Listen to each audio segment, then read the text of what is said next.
بسم اللہ الرحمن الرحیم۔ آج 20 رمضان مبارک اتوار کے اس بابرکت دن میں ایک تسبیح کا راز بتانے جا رہا ہوں، اور جس کے ہاتھ یہ راز لگ گیا وہ ایک ہی دن میں کروڑوں کا مالک بن جائے گا۔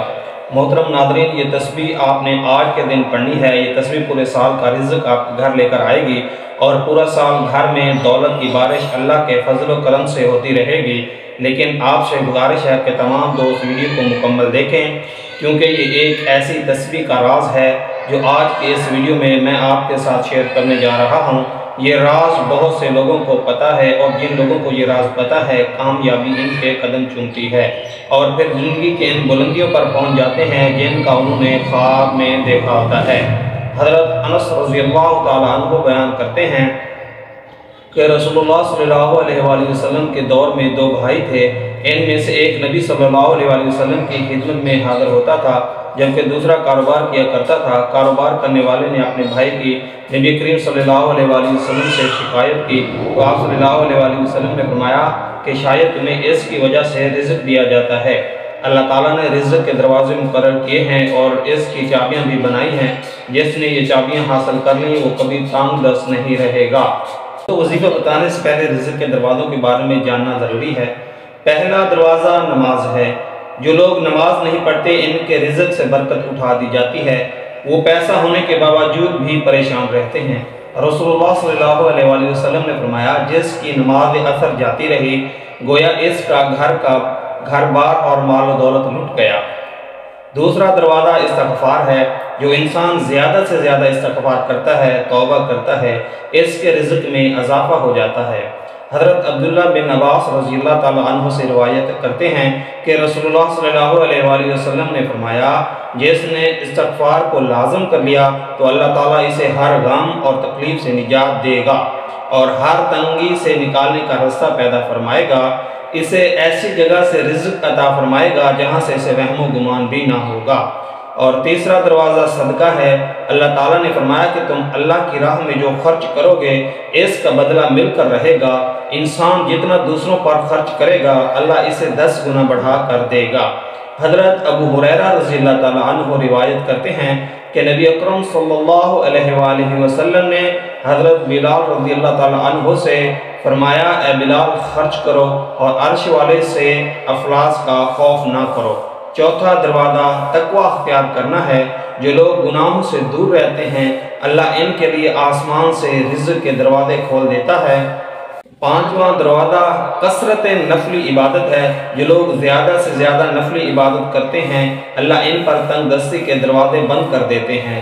اللہ تعالیٰ فرماتا ہے، اگر تو عبادت میں کثرت نہیں کرے گا تو میں تجھے دنیا کے کاموں میں الجھا دوں گا۔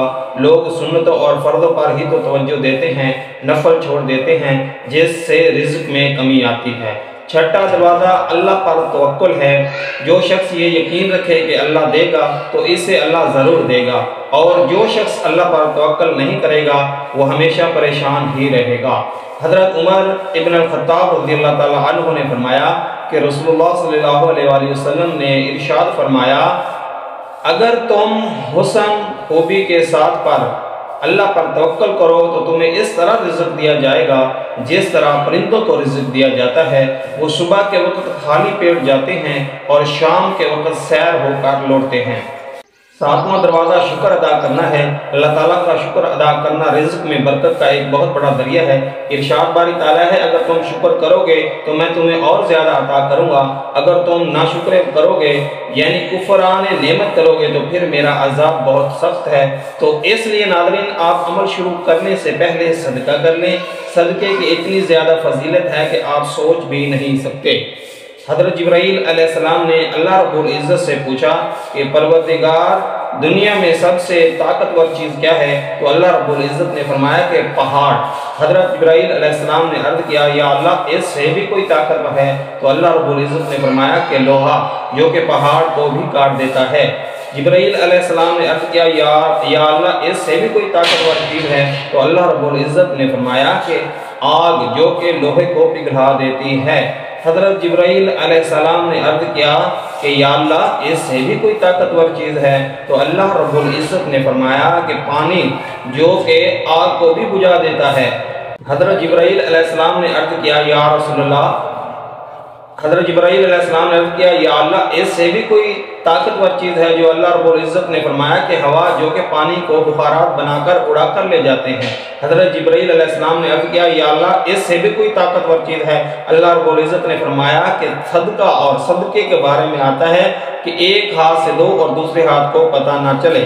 ناظرین صدقے کی اتنی زیادہ فضیلت ہے، جو شخص اللہ کی راہ میں خرچ کرتا ہے تو اللہ اس کو 10 گنا اس دنیا میں اور 90 گنا آخرت میں دیتے ہیں۔ ناظرین جو آج میں آپ کو وظیفہ بتاؤں گا، آج آپ لوگ یہ وظیفہ کسی بھی نماز کے بعد کر لیں۔ جب آپ فجر، ظہر، عصر، مغرب، عشاء یا تہجد کی نماز ادا کر لیں، پھر اس کے بعد جیسے ہی سلام پھیر لیں، چاہے تو اسی وقت کر لیں یا چلتے پھرتے کسی بھی وقت پڑھ سکتے ہیں، لیکن بہتر ہے کہ جب آپ نماز سے فارغ ہوں تو آپ اسی وقت سکون سے یہ وظیفہ کر لیں۔ لیکن عمل بتانے سے پہلے میں آپ سے ایک گزارش کروں گا کہ اگر آپ اس چینل پر ابھی تک نئے ہیں اور آپ نے اس چینل کو سبسکرائب نہیں کیا تو خدا را اس چینل کو بھی سبسکرائب کر لیں، کیونکہ ایسے بہت سے وظائف، بہت سے اعمال آپ کے حوالے ڈیلی بیسس پہ کرتا رہوں گا۔ آج 20 رمضان المبارک ہے، اتوار کا دن ہے۔ فوری طور پر بابدو مصلی پر بیٹھ کے سب سے پہلے آپ لوگوں نے ہمارے پیارے نبی حضرت محمد مصطفیٰ صلی اللہ علیہ وآلہ وسلم کی ذات اقدس پر درود پاک پڑھنا ہے۔ درود پاک آپ لوگ کوئی سا بھی پڑھ سکتے ہیں۔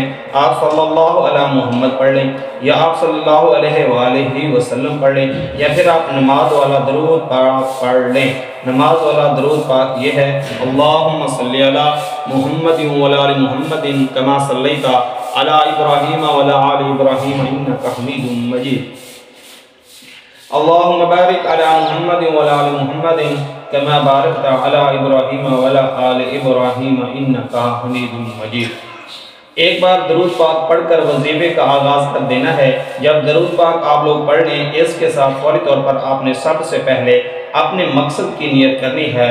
آپ نیا گھر چاہتے ہیں، گھر مانگ لیں، گاڑی چاہتے ہیں، گاڑی مانگ لیں، من پسند نوکری، شادی، قرض سے نجات، دنیا کی بڑی سے بڑی حاجت، بڑے سے بڑے مقصد میں کامیابی کے لیے آج آپ نے اپنے مقصد کی نیت لازمی کر کے بیٹھنا ہے، کیونکہ آج آپ رب کریم سے جو بھی مانگو گے آپ کو مل کر رہے گا۔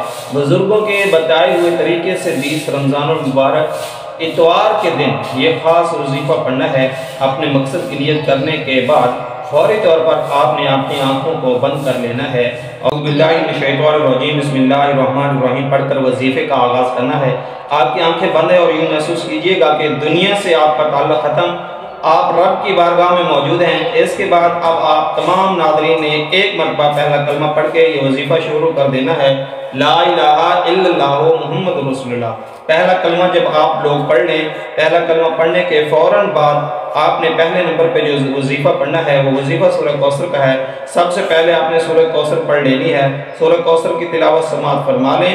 بسم اللہ الرحمن الرحیم، انا اعطیناک الکوثر فصلی لربک وانحر ان شانئک ھو الابتر۔ آپ نے سورہ کوثر کو 21 مرتبہ پڑھنا ہے۔ جب سورہ کوثر آپ پہلے نمبر پر 21 بار پڑھ لیں، آپ کو میں ایک اسم اعظم بتاؤں گا۔ سورہ کوثر کے فوراً بعد آپ کو یہ اسم کتنی بار پڑھنا ہے یہ بڑی ترتیب سے، بڑی توجہ سے سمجھ لیں۔ یہ اسم، یہ دوسرا وظیفہ یا باسط کا ہے۔ آپ نے کیسے پڑھنا ہے، کتنی بار پڑھنا ہے، توجہ کیجئے گا۔ یا باسط 1 بار ہو گیا، یا باسط 2 بار ہو گیا، یا باسط 3 بار ہو گیا۔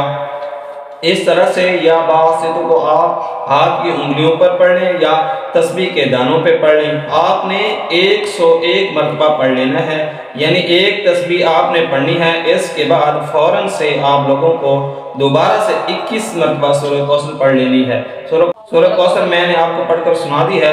سورہ کوثر پڑھنے کے بعد آپ لوگوں نے آخر میں سبحان اللہ و بحمدہ سبحان اللہ العظیم، سبحان اللہ و بحمدہ سبحان اللہ العظیم۔ آپ تمام دوستوں نے، بزرگوں نے 21 مرتبہ سبحان اللہ و بحمدہ سبحان اللہ العظیم یہ کلمات پڑھنے ہیں۔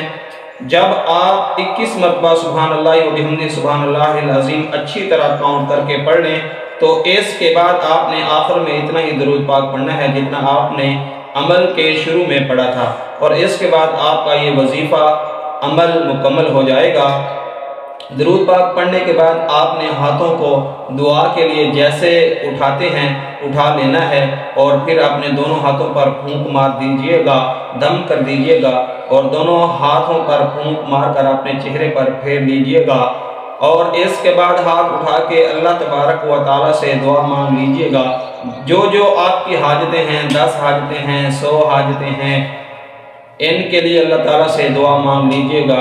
محترم ناظرین، دعا ایک ایسی عظیم عبادت ہے کہ ہمارے اللہ ہمارے دل کی سرگوشی کو بھی سن لیتا ہے، عبادت کی تڑپ کو بھی قبول فرماتا ہے، عبادت کی تڑپ کو قبول فرماتا ہے۔ اس کے لیے الگ سے وقت بھی نہیں نکالنا پڑتا۔ یہ عبادت چاہے کچن میں ہو یا بچوں کے معاملات، شوہر کے انتظار میں ہو یا مہمان نوازی، آپ اللہ سے مخاطب ہوتے ہیں اور اللہ آپ سے بات کرتا ہے، آپ کے سوالوں کا جواب دیتا ہے۔ اللہ تعالیٰ فرماتا ہے، اور تمہارے رب نے فرمایا ہے مجھ سے دعا کرو، میں تمہاری دعا قبول کروں گا۔ بے شک وہ جو میری عبادت سے تکبر کرتے ہیں ان قریب ذلیل ہو کر جہنم میں جائیں گے۔ یہ القرآن۔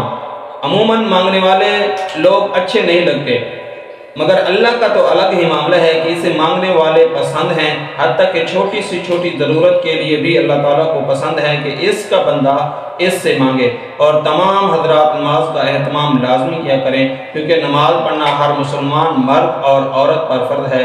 اللہ تعالیٰ ہم سب کو 5 وقت باجماعت نماز ادا کرنے کی توفیق عطا فرمائے، اور ماہ رمضان المبارک کے اندر زیادہ سے زیادہ نیکیاں سمیٹنے کی توفیق عطا فرمائے، اور اس مہینے کی برکت سے اللہ تعالیٰ ہماری بخشش فرمائے۔ آمین ثم آمین۔ الحمدللہ رب العالمین۔ تمام حضرات کمنٹ باکس میں اللہ تعالیٰ کے 99 ناموں میں سے کوئی ایک سا نام ضرور ٹائپ کریں۔ ویڈیو اچھی لگی تو ویڈیو کو لائک کر دیں، چینل کو سبسکرائب کر لیں۔ جزاک اللہ۔ اللہ تعالیٰ میرا سنانا اور آپ کا سننا اپنی بارگاہ الہی میں قبول و منظور فرمائے۔ آمین۔ اللہ تعالیٰ ہم سب کا حامی و ناصر ہو۔ آمین۔